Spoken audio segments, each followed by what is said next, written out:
سلام دوستان، در محیطی هستیم فوق باستانی داریم میریم که انشالله رگه های آب خیلی مهم هست واسه هموطنانمون، چون خشکسالی داره بیداد میکنه.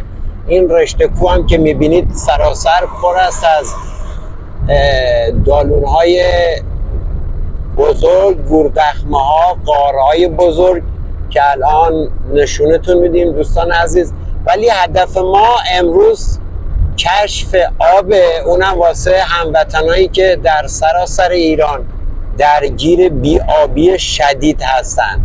دقت کنید دوستان، تمام اون سازهایی که در بالای کوه هستن، در دل اون صخره، تمام غارن. اگه زوم هم بیشتر بکنیم بیشتر معلوم میشه.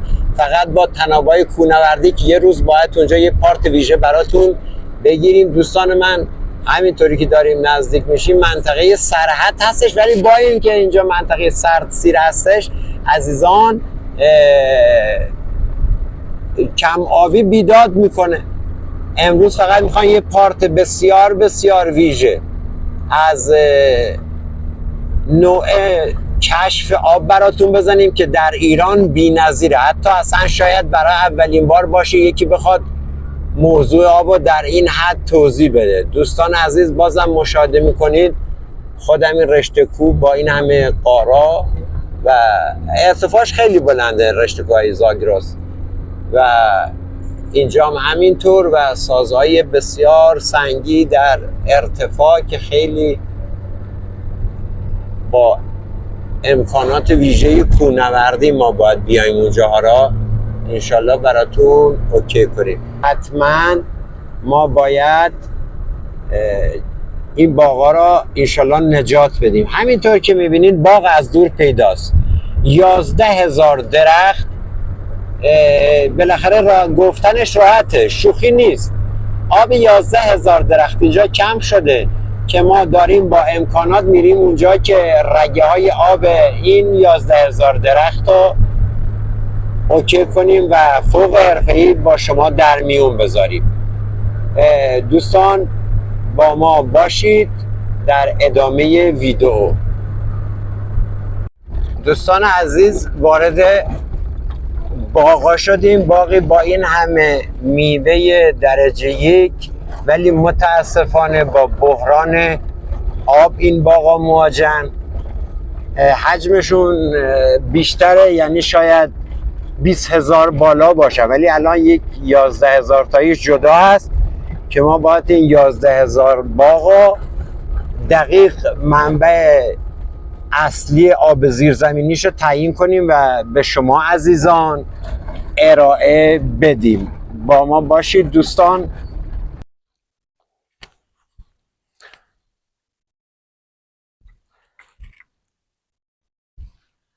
سلام دوستان، پارت ویژه امروز کشف آب در مناطق حساس. کشور با خشکسالی مواجه هستش. ما هم الان اومدیم باغ خان تشریف داریم اینجا. بسیار درختان زی هزاران درخت هستش که الان میخوایم چون دوچار کم آبی شدن از زبون خودشون بشنویم که چطوری این رگه ما براشون پیدا کنیم و ابزارهایی هم که ما لازم داریم جهت پیدا کردن آب. دوستان چه از 4 آنتن استفاده میکنید، روش اول و روش دوم چوب وای شکل یا ایگرگ شکل. با ما باشید دوستان در ادامه. عرض سلام. دارای باغ هلوش 10,000 درخته که قبلا دارای 5 آبی باشد، ولی الان هلوش مدتیه که بیابی کشیدیم، آبش هم شد هلوشی اینجی نیست. مراجعه با آقای تماسبی کردیم که لود کردن، تشریف بردن با نقطه زنیشون لود کردن که حالا با پیدا کردن نقطه زنیشون آب مشخص کنیم برای ما. ممنون از لطفشون هستیم. عزیزان من حضور شما عرض کنم، سعی کنید، نه اینکه سعی کنید، حد اکثر تلاشتون رو تو محیطایی که برای کشف آب میخوایم انجام بدید از خود نمونه آب اونجا که تو دسترستون هست بنوشید. یعنی اینا تاکید میکنم. و 2 تا 1.5 لیتری از این آبم همراهتون باشه. در ضمن 2 آنتن اضاف علاوه بر آنتن هایی که روی 2 تا پایه سوارن. یعنی علاوه بر این میشه روش اول ما. دو پایه قدیممون، پایه کاریمون، 2 آنتنی که روش نصفه، 2 آنتن اضافه و 2 تا نیم لیتری آب. روشی هم که بعد گفتم اونم که روش چوب معجزه است یا همون چوب وای شکل ایگرگ که خدمت دوستان الان ارائه بدیم. اینم چوب وای شکلمون میشه که شما باید به این صورت دوستان عزیز من چیز رو انجام بدم. یک آموزش مختصر هست تا به توضیحات کلی برسیم. آموزش آنتن زنی جای خودش، آموزش ایگرگ جای خودش. چوب به این شکل در میاد، رود بین 2 دسته قرار میگیره و شما حرکت میکنید، ولی خیلی باید دقت و فرمولایی که من میگم خدمتتون ریز بریز دوستان رعایت کنید. دوستان عزیز ما شروع میکنیم الان به یک ردی زدن، چون چند متری از چاه اصلی فاصله داریم و شما هم با دقت این فرمولا را پیگیری کنید و این پارت هم با یه پارت نمیشه ما اینو ارائه بدیم، شاید 2-3 پارت باشه، 4 پارت باشه که آب دقیق شما بزنید و ازش استفاده در زمینه شرب یا در زمینه کشاورزی انجام بدید که متاسفانه خودمون شاهد هستیم کشور با چه بحرانی یعنی ابر بحران آب مواجه هستش. دوستان با ما باشید تا اینو توضیح بدیم خدمتتون. عزیزان من 2 تا روش داریم برای جایگذاری آب به عنوان خوراکی که شما را اونجا نقطه اصلی بیشترین حجم آورده آبا به شما میده. یکی این که سر آبا خیلی شل باشه که الان اگه تو جیبتون گذاشتین، این یه فرمولش هست دوستان. من دارم تاکید میکنم، من دارم هر فنی که من اینجا به شما ارائه میدم فنای میلیون دلاری ان اینا. ببین دوست عزیز، سفت نباشه، سر شل باشه که اگر یک ذره هم نشتی پیدا کرد درون جیب مبارکتون باشه. متوجه شدید دوستان من؟ ببین الان یکیش رو تو جیبم، یکیش تو جیب. دوستان 2 تا آنتن دیگه که من خدمتتون عرض کردم، آنتن های اضاف، یک آنتن چسبیده به بدن، از بدن رد میشه و اینجا قرار میگیره. از دوست فیلمبردار خواهش میکنم نکات ریز و زوما را دقیق انجام بده. آنتن بعدی بغل جیب بعدی، این روش اول هستش دوستان تا روش های بعدی. ببین دوستان عزیز 2 تا آنتن هست که روی کمر رو به پایین، کله های که تو پای قرار میگیره رو به بالا قرار میگیره، اونا آبام درون جیب و شما دستگاه اصلی ها بر میدارید. ببین دوستان الان من یکم مشکل دارم چون آنتنا دارن تو جیبم چیزن اذیت میکنن دیگه، باید این تکنیک رو چیز کنیم. دوستان عزیز بتونم گفتم روش های دیگه آبا چطور باید تو نقطه زنی ازش استفاده اینا هم داشته باشیم. دوستان ما یه نقطه رو به سمت غرب درختا میزنیم، اینجا رگه آبی وجود نداره. یکی رو به جهت شمال میزنیم، نداره، یعنی شمال غرب بود تقریبا. یه نقطه رو به شمال میزنیم که خود چاه حفاری شده آبه. با توجه به دهنه آنتنا شما میفهمید که چاهمون در چند متریه که دچار بحران آب شده. میایم دوستان رگه‌ای که الان داریم و میخوایم بزنیم اینجا میزنیم. دوستان عزیز راحت رگه آب پیدا کردن با اشیاء باستانی فرق داره دوستان. سرعت آنتن ها در اون حدی نیست که شما فکر کنید زدید به اشیاء باستان. ببین دوستان من، حجم آورده این رگه بیشترین آبی که ما پیدا کردیم اینجاست، یعنی دقیقا یک الفای سبزی هم تو محدوده اگر دقت کنید زوم کنید الفای سبزی اینجا هستش و ما بیشترین حجم آبمون اینجاست. ببین دوستان ما چون نزدیک هستیم آرام آرام آرام آرام حرکت میکنیم، حرکت حرکت حرکت حرکت.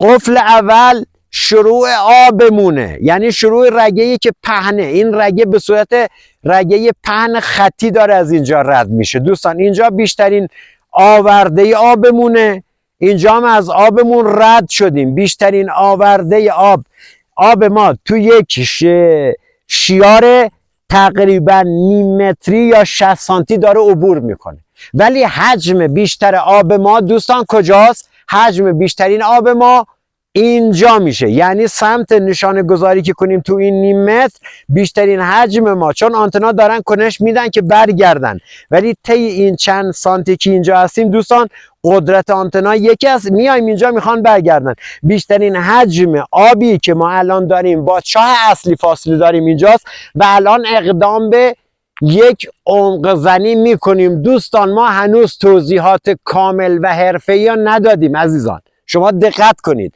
میایم اینجا برای عمق زنی که این بیشترین حجم آب، این رگه آب در چند متری قرار داره. این دیگه هیچ فرقی نداره چون تو دشت هستش 1.5 متر شما حساب کنید، چون اکثر آبا تو درون دشت بالاخره جاریان در دل اعماق زمین. اینجا ما شروع به عمق زنی میکنیم. ما علامت گذاریمون رو کردیم، یه علامت اینجا و یک علامت اینجا، یعنی ما بخوایم حساب کنیم تقریبا 65 سانت رگه آبی که از اینجا رد میشه. حالا شاید اینجا رگه های آب دیگه میان به هم میخورن، چون اینجا بیشترین آورده هست که آب اینجا تمرکز داره و جاریه، یعنی دوست ما باید یک پشته ای از سمت چپ بزنه تا به این آب برسه. اینجا ما شروع به عمق زنی میکنیم. دوستان ببینید در چه عمقی آب قرار داره.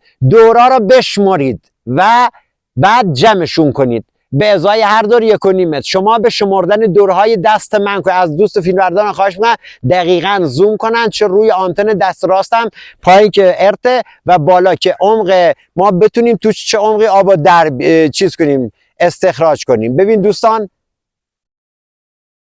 1 متر یعنی 1 دور، 2 دور، 3 دور، 4 دور، 5 دور، 6 دور، 7 دور، 8 دور، 9 دور، 10 دور،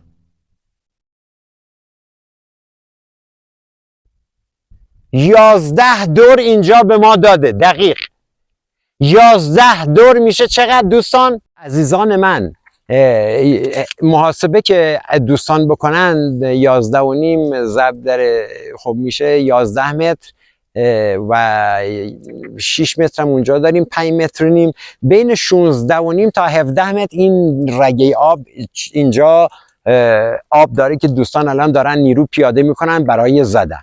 دوستان عزیز دوباره چایی که روش هستیم اینجا درخت های بسیار زیادی هستش. اینجا 340 میلیون تومان هزینه کردن برای کشف آب، متاسفانه به چیز خوردن، به یعنی عملا هزینه واهی خرج کردن و حتی 1 سیسی آب نتونستن پیدا کنن. بنده اومدم اینجا رگه آب رو بزنم و نیروی بسیار زیادی آوردن از چیز حفاری، اگه دقت کنید کمپرسور حفاری آوردن، دوستان مشاهده کنید کمپرسور حفاری آوردن به علاوه 10 تا نیروی خبره. من الان رگه آب زدم، میخوام براشون بگم که کجا باید حفاری کنن. دوستان عزیز بیاین اینجا، از نمونه آب چاه استفاده میکنید. این الان شاید 5% از کار کشف آبی که من دارم برای شما توضیح میدم. دوستان عزیز ببینید روش ها مختلفه. از خود آب چای، از آب خود این منطقه برمیداریم. ببین دوستان آب تو نیم لیتری هستش. نیم لیتری ها درون جورابتون قرار میدین عزیز دل من. ببین نیم لیتری ها درون آب جوراب. روش ها گفتم مختلفه. دو آنتن که از منهای 4 تا آنتن هایی که دارید باشون کار میکنید، 2 آنتن از زیر اتصال به بدن رد میشه، اتصال به بدن رد میشه. ببین دوستان و کجا و سر آنتن از بغل شلوار که زد بیرون درون آب قرار میگیره، درون آب قرار میگیره. دوستان عزیز شلوارتون هم میارین رو کار. ببینید اینجا الان آنتن ما درون آبه ولی لایه بالایش هم تو چیزه. آنتن بعدی هم به همین منوال کارش انجام میدیم. از اتصال بدنتون رد میشه و اتصال بدن که رد شد سر آنتن وارد ظرف آب میشه دوستان. و یک قلپ آبم بگو. خب دوستان حالا من چون نمیتونم خم بشم تو شرایط چیزی هستم ببخشید، یک قلپ از آب خود این منطقه هم درون دهنتون میذارید. الان ما کل منطقه رو زدیم اینجا، 4 تا رگه آب به ما داد.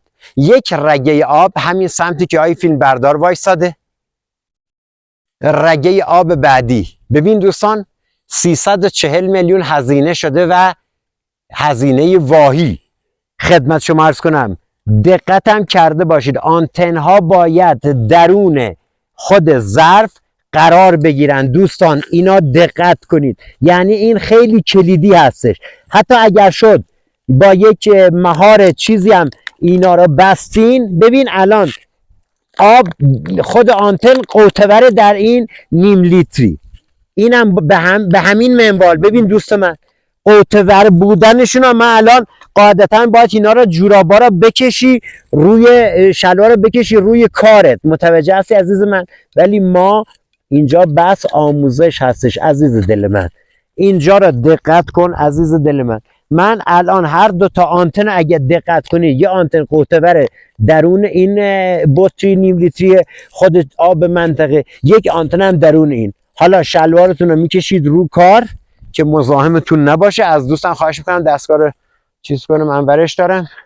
ببین دوستان همونطور که گفتم 4 رگه آب اینجا هستش. یک رگه شمال اینجا جابجاش داریم، شمال غربه، یک رگه رو به شماله، یک رگه رو به شرقه و جهت های دیگه. همینطور که دوستم الان بیاد رو زوم کنه اینجا رو 2 تا آنتن من، جهت های دیگه فاقد رگه آبه، یعنی آبها از جهت های خاص این قسمت دیگه آبی چیزی وجود نداره. الان ما میریم نقطه زنی برای دوستانمون کنیم که روی چاه هستن و دارن فعالیت میکنن. با ما همراه باشید دوستان عزیزان.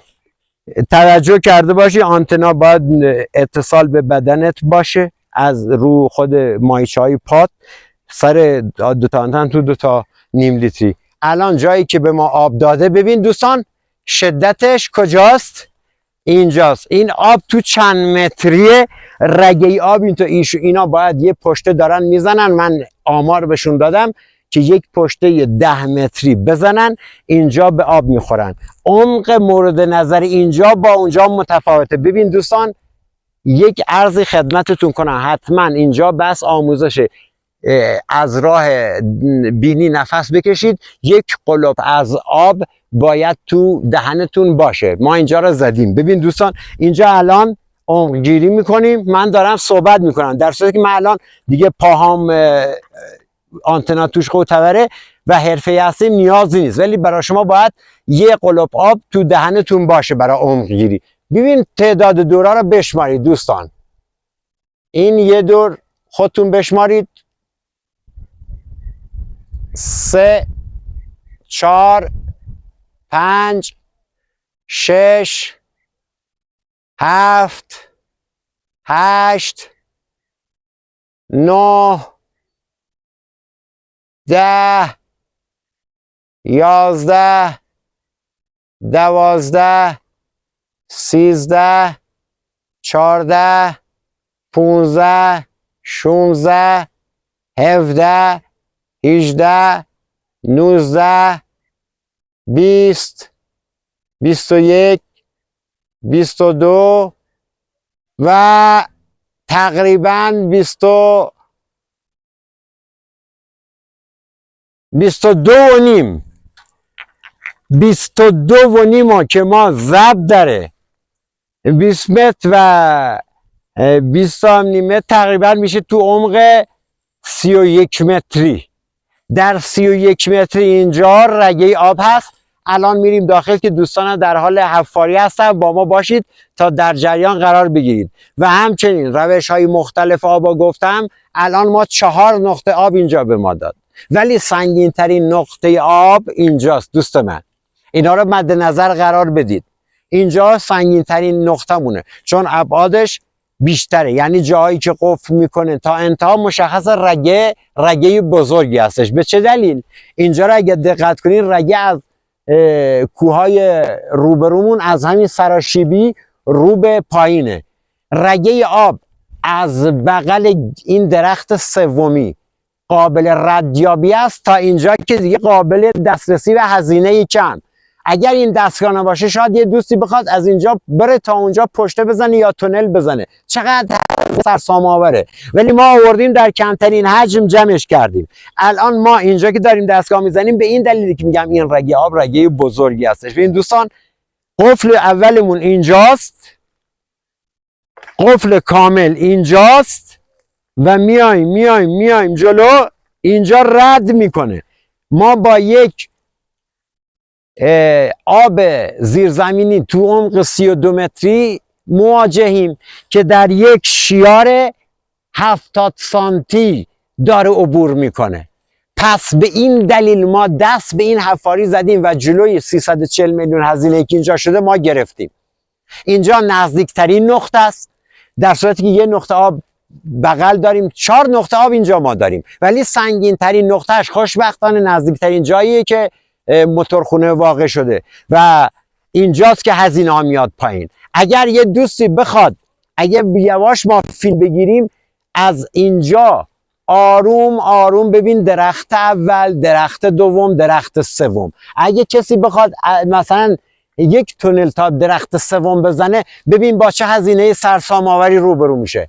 اگه 340 میلیون اینجا هزینه شده، دیگه شک نکن که اینجا میلیاردی هزینه میشه تا بخواد به اون سوم برسه. پس ما نزدیکترین جا رو پیدا کردیم و آبم دوستان دارن کار میکنن که حداقل دیگه انشالله 5 اینچ آب اینجا تحویلشون میدیم کمش. با ما باشید تا از درون چام یه فیلم اونجا داشته باشیم. عزیز، همینطور که مشاهده میکنید ما چیز کردیم که دنیای امکانات و نیرو ریختن. علیرغم این همه سرمایه گذاری و رو به تقریبا جنوب داریم پیش میریم که با 5-6 اینچ حداقل آب به بهره برداری برسونیم. اینجا هم کلی امکانات و چیزایی ریختیم که دوستان دارن حفاری میکنن و 100% هم حداقل 5 اینچ 10 اینچ آب به ما میده. ما حتی دستگاه سنگین هم آوردن برای کار. با ما باشید دوستان. دوستان عزیز، همینطور که مشاهده میکنیم ما از موتورخانه 30 متر دورتریم. آخرین جایی که ما بتونیم مثلا هزینه کنن و هزینه‌های سرسام آور تو 30 متری هستش که بتونن رگه آب اینجا پیدا کنن. رگه آبم اینجا پن هستش، حدوداً 1 متر 1 متر و 10 تا رگه آب هستش که رو به خط پایین از جنوب به شمال جاری هستش. و اینو گفتم نکته کلیدی هستش. به چه دلیل دوستان؟ ببینید ما شدت قفلمون از اینجا که حساب بکنیم، از اینجا حساب میشه، میایم جلو، اینجا رد میشه. بین دو شکستگی این 1 متر، این 1 متر و نیم، یعنی حدودا 1.20 تا شیابی که رو به موتورخونه جاری هستش و اینجا سطح گسترده ای داره، یعنی ورود بیشترین حجم آب اینجا سرازیره رو به موتورخونه. این که نکته کلیدی هم داشته باشید. دوستان عزیزم، مبحث آب چندین پارت هستش که من خدمتون عرض کنم. ما چوب جادو یا چوب ایگرک شکل هنوز کارامون باهاش مونده. عزیزان متوجه هستید دوستان من؟ ما هنوز کارامون اینجا مونده. ما الان باید این درخچه قرمز رو که مشاهده میکنید، ببین دوست من پایه ها رو زمین بذارم. این بحث اولین آموزش هستش دوستان، تا بعد که آموزش ما شروع کنه. این یک فن از ریز کار، یعنی یک فوت کار این، ولی ما اینو انجام میدیم. ببین دوستان، ما نقطه یابی کردیم، آروم به سمت نقطه پیش میریم، دستگاه خود چوب دازور میشکنه، یعنی دقیقاً عمود رو زمین میشه. ما یه نقطه آبم اینجا داریم که با خود دازینگ زدیم پیدا کردیم، ولی نقطه درجه 2 هستش. نقطه اصلی اونجاست که باید دوستان دارن هزینه میکنن و حفاری و پشته دارن میزنن و تونل دارن میزنن با دستگاه و کلی امکانات. میخوام چوب جادویی براتون بگم که چه قدرتی درونش نهفته است دوستان من. این شوخی بردار نیست. چوب دازینگ خودش اصل کاره، فقط جهت پیدا کردن اول آب بعد چیزای دیگه. این چوب ایگرگ شکلی که در دست من میبینید یک چوب بیت هستش، ولی چوب تره، از چوب خشک استفاده نکنید. طریقه در دست گرفتنش خودش یک کلاس داره، طریقه راه رفتن، طریقه زدن، همون اموراتی که رو دازینگ 2 تا میله است با 2 تا پایه. یک کتاب اندازه شاهنامه میخواد در موردش بنویسی. ببینید چقدر این بحث مفصل هستش، چقدر بحث مهمی هستش دوستان. رو قدرت و حدت و شدت دازینگ اصلا 1% به دلتون شک را ندید. من اصلا منطقه را نمیشناختم، اومدم اینجا یه دستگاه زدم و آنچنان دقیق زدم که باعث حیرت همگان شد. اینم خواستن چوب دازینگ رو بهتون معرفی کنم که تو پارت‌های بعدی هم طریقه نقطه زن‌های دیگه که چجوری آب رو پیدا کنیم و اگه آب تو منطقه نبود چه کار کنیم، اگه آبی در دسترس نبود منطقه کاملا خوش بود چه برنامه‌ای داشته باشیم.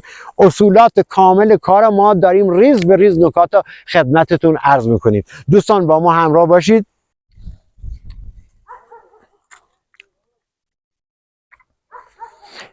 عزیزان دلم، ما اینجا تو این باغ، این مزرعه به این بزرگی، این باغ به این بزرگی که 30 هکتار هستش و 11,000 درخت، شوخی نیست. ما 3 نقطه، ما این چوب وای شکلمون هست ایگرگ که به سعی میگه شما بهترینش رو استفاده کنید که زاویه دستتون بخوره و تقریبا صاف باشه. ما 3 تا نقطه پیدا کردیم. ببین دوستان چطوری ما تشخیص دادیم اونجا رو باید حفاری کنن. روز قدرت طولی کار، چون آب به صورت مثلا خطی روونه مشخص، آبی که حجمش کمتره مشخص، آبی هم که حجمش خیلی کمتره مشخصه. اینجا را اگر دقت کنید دوستان ببینید اینجا ما دستگاهمون اینجا قفل میخواد کنه، اینجا قفل کامله، اینجا رد میشه.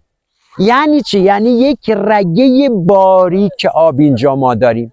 رگه آب باریک با اون 2 تا 3 تا رگ دیگه ما هماهنگ کردیم، معادلاتمون رو چیدیم، فهمیدیم بزرگترین رگه آب اون رگه ای است که اونجا رد میشه. الان دوباره رو خود چوب دازارم اینجا یه امتحان میکنیم. ببین طریقه گرفتن اینطوری است دوستان، تو کف دستتون نگه میدارید، خیلی هم آروم، به محض اینکه وارد رگه شدید یه شکستی پایین میده. اینو تو ذهنتون داشته باشین. ما بین 3 رگ 4 رگ آبی که در اطراف تقریبا رو به غرب، رو به شرق باغ جاری بودن تونستیم بیشترین حجم آب رو کشف کنیم.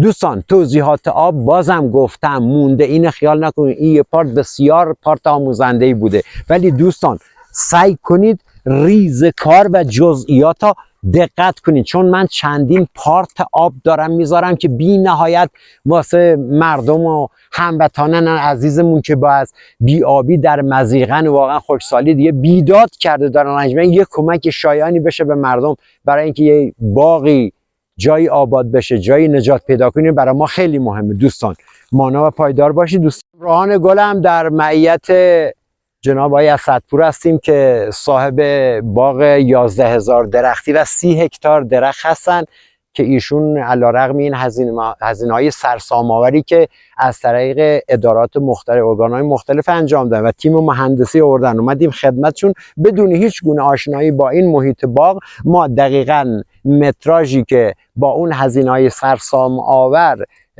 خدمتشون عرض کردن و چه هزینه‌هایی که متقبل شدن بسیار دقیق و با میلیمتری و چیزی که اصلا غیر قابل باوره، ابتدا و انتهای تونل حفاری که به اصطلاح بهش پشته میگن و به موتورخونه اصلی میرسه، اینو کشفش کردیم و الان هم دوستان به شدت کامل در حال حفاریان و به اصطلاح لایروبیان شاید بهش بگن. مسیری که ما دادیم برای یعنی در حد دقیقه بود، ما شاید 5 دقیقه وقت گذاشتیم تا این انشالله این 11,000 درخت به این عظمت که سیباشون هم صادراتی به امارات متحده و قطر و اینجا هستش و ویوی کاملی از درخت‌ها بگیرین، حجم بیشتر درخت‌ها پایینه. بله و هر آن چیزی که مهندس خدمتشون گفته بود ما به نحو بهتر، بیشتر و با همون کیفیت بسیار عالی و می‌کنیم. بله و لوکیشن دقیق کار ما بهشون گفتیم، الان هم در معیتشون هستیم. خیلی سپاسگزاریم جناب لطف اسد کردید پور، قربان، در زحمت خدمتتون کشیدید. هستیم. متشکر و مانا و بسیار پایدار بسیار باشید. زحمت کشید. قربانه، تشکر همراه از لطف. تیم فیلمبردارتون خیلی خیلی ممنون. لطف شما زیاد، ممنون و و همون متشکر. مسیری که مهندسین اداره آب فرمودن و یه مقداری ریزش کرده، دستور دادن، ما مجوز گرفتیم، داریم دایروبی میکنیم. شما بدونید که از ما توضیح بخواید، همون مسیر با ما نشون دادید. دست شما در نکنین، این نظر لطف شماست. ممنون و متشکر. تشکر از لطفتون. مانا و پایدار باشید. کشیدید، لطف کردید.